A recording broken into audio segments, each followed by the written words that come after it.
Pertanyaannya, Ustaz, bagaimana kalau saya hanya bisa menuntut ilmu secara online? Tidak bisa hadir ke majelis ilmu, saudaraku. Sehari itu 24 jam. Seminggu itu 7 hari. Sebulan itu 30 hari. Atau 29 hari. Atau 28 hari. Tidak ada satu hari pun engkau bisa hadir ke majelis ilmu. La haula wa la quwata illa billahil aliyil azim. Apa yang menghalangi kita? Sampai seperti itukah dunia membelenggu kita?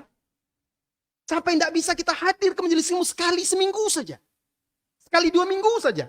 Sekali sebulan lah. Ya Allah. Tidakkah engkau tahu bahwasanya ketika engkau berjalan ke majelis ilmu itu, maka engkau berada di jalan Allah? Orang yang keluar menuntut ilmu itu, berjalan menempuh jalan untuk menuntut ilmu itu, maka dia itu sedang berada di jalan Allah. Dan orang yang berjalan ke majelis-majelis ilmu itu, Allah mudahkan jalan dia ke surga. Kenapa begitu? Karena kan berat pergi ke majelis ilmu itu. Yang saya pahami tidak termasuk majelis ilmu online di situ. Bisa sambil baring di tempat tidur, buka baju. Mungkin pakai kolor aja dia. Dengarkan kajian di situ. Atau dia sambil masak, dengarkan kajian. Atau dia sibuk dengan yang lain di hidupkannya. Kalau ke majelis ilmu, dia harus pakai pakaian yang rapi. Dia harus persiapkan diri dia. Bismillah. Dia harus menempuh jarak. Dia harus mengorbankan waktu. Dia harus mengeluarkan ongkos. Dia masuk masjid. Sholat dia 2 rakaat. Duduk dia di masjid. Subhanallah. Maka tidak bisa disamakan. Tidak bisa disamakan. Media online itu media yang bermanfaat untuk menuntut ilmu. Bisa. Itu alternatif. Dan tidak kita larang. Saya tidak mencela Anda menuntut ilmu dari media online, silahkan. Tetapi sangat kita sayangkan. Apabila kita hidup 24 jam dalam sehari. 7 hari dalam sepekan, 28 atau 30, 29 atau 30 hari. Dalam sebulan, tidak ada satu hari pun kita sekalipun bisa ke majelis ilmu. Sekeras apa hati kita? Sesibuk apa dunia kita?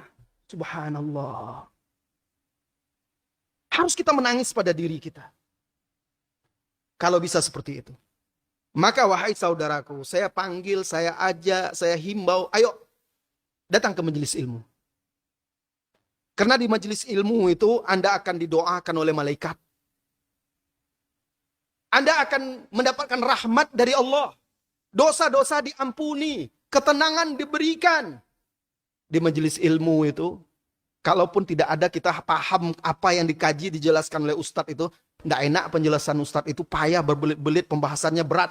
Tetapi kita sudah dapat keberkahannya. Sudah dapat keberkahan, ketenangan, keteduhan itu sudah dapat kita. Di majelis Imam Ahmad itu, lebih dari 5.000 orang yang hadir. Di majelis Imam Ahmad. Lebih dari 5.000 orang. Yang mencatat dari 5.000 orang itu hanya sekitar 500 orang. Selebihnya apa yang mereka pelajari? Adab, akhlak. Itu yang dia pelajari. Mereka duduk, mendengar, dia lihat adab Imam Ahmad, dia lihat akhlaknya. Ya karena nggak bisa memaksakan. Bapak-bapak kita paksakan pula. Mana buku? Kok nggak nyatat? Kok nggak ini? Nggak bisa. Di majelis Imam Ahmad saja dari 5.000 hanya 500-an. Itulah mungkin murid-murid utama dia. Yang lainnya apa? Duduk mendengar. Mendapatkan keberkahan. Mendapatkan manfaat. Dia dengar orang bertanya. Oh itu. Dia dengarkan ustadznya berdiskusi, berdialog. Oh dapat dia manfaat. Kemudian dia lihat akhlak, adab. Dapat dia manfaat. Ini dia keutamaan majelis ilmu. Jangan sampai merugi, tidak pernah ke majelis ilmu dalam hidupmu, wahai saudaraku, wahai saudariku. Atur waktumu. Atur waktumu. Ya. Karena Rasulullah SAW mewajibkan kita menuntut ilmu. Dan Rasulullah SAW menganjurkan kita untuk hadir ke majelis ilmu. Jangankan kita, malaikat-malaikat itu ada yang tugasnya memang mencari majelis ilmu. Malaikat-malaikat itu sayyahin namanya. Mereka berjalan di muka bumi ini mencari majelis ilmu. Apabila dia dapatkan majelis ilmu, dia panggil malaikat-malaikat lainnya. Ayo, ini yang kita cari.